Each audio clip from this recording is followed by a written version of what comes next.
नमस्कार दोस्तों, स्वागत है आपका द स्टडी एस के न्यूज इन फोकस प्रोग्राम में। और आज का हमारा टॉपिक है रुद्रास्त्र फ्रेट ट्रेन। सबसे पहले देखते हैं ये विषय चर्चा में क्यों है। रुद्रास्त्र एशिया की सबसे लंबी फ्रेट ट्रेन ने सफलतापूर्वक ट्रायल रन पूरा किया और चर्चा का विषय बन गई। इसकी लंबाई करीबन 4.5 किलोमीटर है। इसमें 354 वैगन और 7 इंजन लगे हुए हैं। साथ में एक बड़ी टीम ने इसे ऑपरेट किया है। रेल मंत्री अश्विनी वैष्णव ने इसे भारत की सबसे लंबी फ्रेट ट्रेन कहते हुए सोशल मीडिया पर साझा किया। चलिए अब देखते हैं रुद्रास्त्र के बारे में। रुद्रास्त्र नाम इस ट्रेन को एक शक्तिशाली प्रतीक के रूप में दर्शाता है, जो समय, लागत और संसाधनों की बचत करते हुए फ्रेट लॉजिस्टिक्स को अधिक एफिशिएंट बनाती है। ईस्ट सेंट्रल रेलवे के पंडित दीनदयाल उपाध्याय डिवीजन द्वारा संचालित इस ट्रेन का ट्रायल गंजख्वाजा उत्तर प्रदेश से गरवा झारखंड तक लगभग 209 किलोमीटर की दूरी पर हुआ, जिसे इसने 5 घंटे 10 मिनट में औसतन 40.5 किलोमीटर प्रति घंटा की गति से पूरा किया। इसका उद्देश्य समय, ईंधन और मानव संसाधनों की बचत कर ऑपरेशनल एफिशिएंसी बढ़ाना है, जिससे ये बड़े औद्योगिक और बल्क गुड्स परिवहन के लिए एक गेम चेंजर साबित हो सकती है। इतने बड़े ट्रेन को सफलतापूर्वक चलाने में क्रू, सिग्नल ऑपरेशंस और कंट्रोल सेंटर्स के बीच उच्च स्तरीय कोऑर्डिनेशन का एक उल्लेखनीय इंजीनियरिंग फीट है। चलिए अब देखते हैं फ्रेट ट्रेन्स के बारे में। भारत में फ्रेट ट्रेन्स का विकास पिछले कुछ वर्षों में उल्लेखनीय रहा है, जिसमें लंबी और भारी मालगाड़ियों के संचालन की काफी सफल मिसालें सामने आई हैं। सुपर वासुकी, वासुकी और शेषनाग जैसी ट्रेन इस दिशा में मील के पत्थर साबित हुए हैं।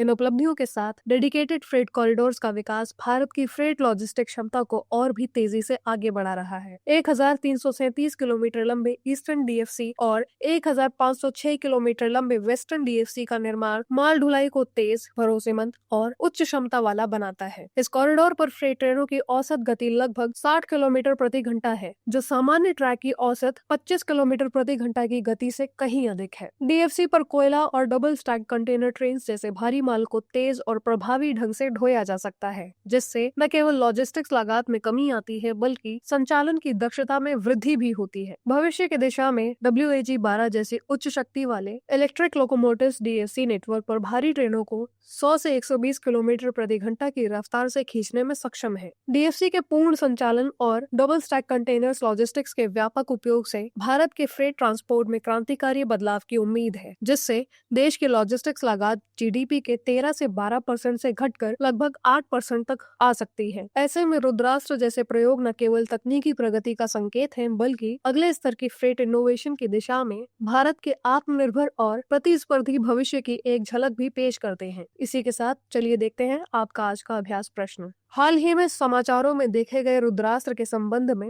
निम्नलिखित कथनों पर विचार कीजिए। कथन 1, ये एशिया की सबसे लंबी मालगाड़ी है, जिसमें 350 से अधिक वैगन और 7 इंजन हैं और इसका संचालन ईस्ट सेंट्रल रेलवे द्वारा किया गया है। कथन 2, रुद्रास्त्र का ट्रायल रन उत्तर प्रदेश के गंजख्वाजा और झारखंड के गढ़वा के बीच पूरी तरह वेस्टर्न डेडिकेटेड फ्रेट कॉरिडोर पर किया गया था। ऊपर दिए कथनों में से कौन सा या से सही है या है? ऑप्शन ए केवल 1, ऑप्शन बी केवल 2, ऑप्शन सी 1 और 2 दोनों, ऑप्शन डी न तो 1 और नहीं 2। अपना उत्तर हमें कमेंट करके बताना न भूलें। धन्यवाद। जय हिंद, जय भारत। डियर स्टूडेंट्स, हमारे चैनल को लाइक, शेयर, सब्सक्राइब करें और अपनी तैयारी को और बेहतर बनाएं।